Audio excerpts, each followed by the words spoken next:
Vatan. Sözleri Ata Muhammedov'un sazı Aman Murat Şariyev'in Yerini yetirýär Türkmenistan gatgydan artisti Şagul Allaverdiyev hemde Türkmen Döwlet Medeniýet Institutunyň tans topary.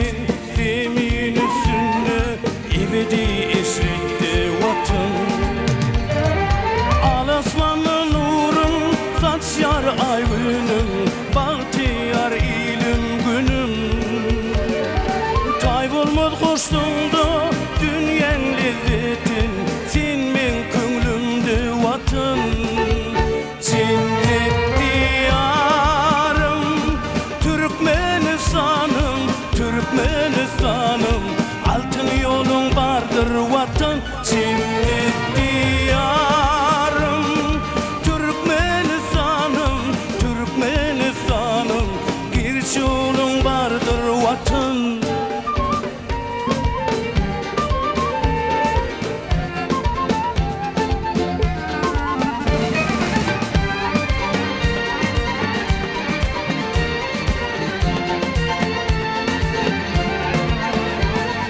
Dünya şirin sadı, kuşun ovazı, bilin ruhundur vatan.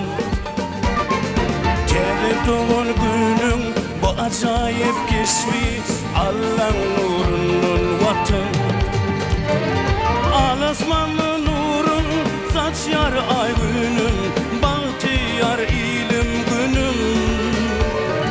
Taybolmaz kuşluğunda, dünyen lezzetin, sen men könglimde vatan cennet diyarım Türkmenistanım Türkmenistanım altın yolun bardır vatan cennet diyarım Türkmenistanım Türkmenistanım gerçi yolun bardır vatan cennet diyarım Türkmenistanım altın yolun bardır vatan cennet